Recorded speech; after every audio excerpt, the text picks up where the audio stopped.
En el día de hoy os voy a contar cómo Nintendo le ganó la batalla del gaming a los smartphones y cómo esto supuso una nueva era de superordenadores de bolsillo.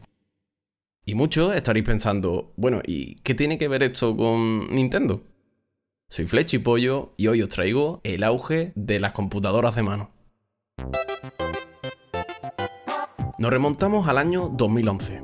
Sony, quien venía de una súper exitosa consola portátil como fue la PSP, daría la luz a su nueva sucesora, la PS Vita. Esta consola era totalmente revolucionaria para la época. Su pantalla de 5 pulgadas con tecnología OLED, sistema de comunicaciones 3G y una super tarjeta gráfica hacían de este dispositivo una consola increíble y un muy duro rival para Nintendo, que llegaba al mercado con su Nintendo 3DS.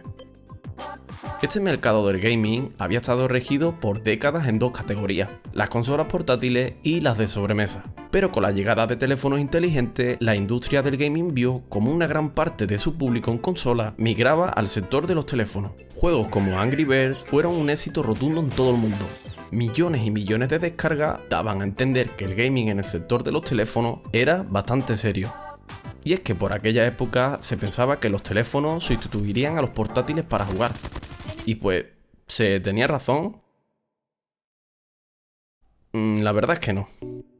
Nintendo, con la llegada de los móviles gaming, supo entender que el jugar en un dispositivo que no es creado para el juego no brindaría la misma experiencia que si juegas en uno que sí está creado únicamente para jugar. Esta nueva moda de jugar en teléfono no desenfoca a Nintendo a cambiar sus planes de futuro. En vez de pensar en cambiar de estrategia, Nintendo, como de costumbre, siguió enfocándose en sacar buenos juegos y seguir sacando revisiones de sus consolas portátiles. En cambio, Sony no tomó la misma decisión, y es que PlayStation cometió un gran error. Pensó que el mercado del gaming portátil sería duramente aplastado por los teléfonos, por lo que pensaron a futuro y decidieron no invertir más en este sector, abandonando el mercado de las portátiles. Y es que esta decisión tomada por Sony nos dejó a los usuarios con una consola de 10, como fue la PS Vita, totalmente abandonada por Sony.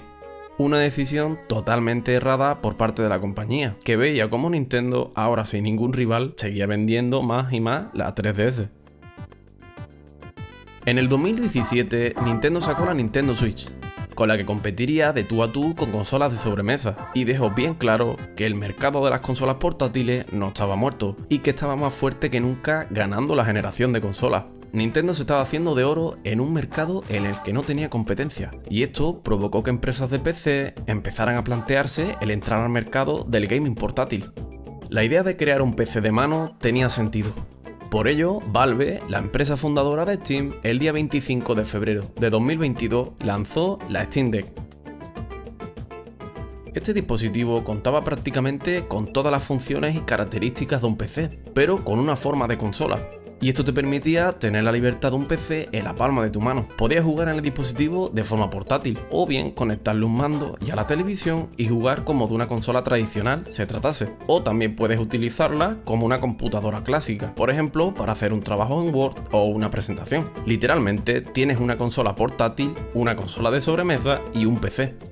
En resumen, la Steam Deck mola mucho y la verdad es que es bastante práctica.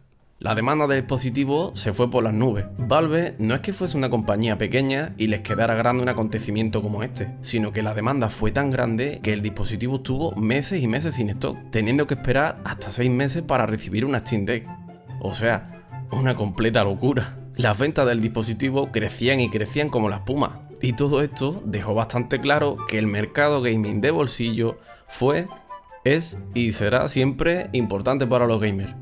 Al cabo del tiempo, otras empresas empezaron a sacar sus versiones de bolsillo, como Lenovo o Asus con su ROG Ally. Y esto me alegra, ya que se crea una mayor diversidad en este mercado. Hay modelos enfocados al poder gráfico, sacrificando el alto coste del dispositivo, o modelos más equilibrados, manteniendo unos estándares de calidad sin generar un coste elevado para el público. Y bueno, después de ver cómo Valve o Lenovo entran al mercado de las portátiles, no puedo evitar el pensar en una portátil. Y sí, estamos hablando de Sony. Y es que Sony abandonó el mercado de las portátiles para no volver. Sinceramente no entiendo por qué no sacan una PS Vita nueva o una nueva PSP. Pienso que la mayoría de las personas que verán este vídeo estarán de acuerdo conmigo en que sería un gran acierto, pero con el pasar de los años vemos cómo esa posibilidad se queda en cero. Y bueno, Para ir acabando este vídeo, deciros que podéis dejarme en los comentarios qué opináis sobre estas consolas portátiles. Y si tenéis una, podéis comentar vuestra experiencia. Yo me voy despidiendo, os mando un saludito, nos vemos en el próximo vídeo. Chao.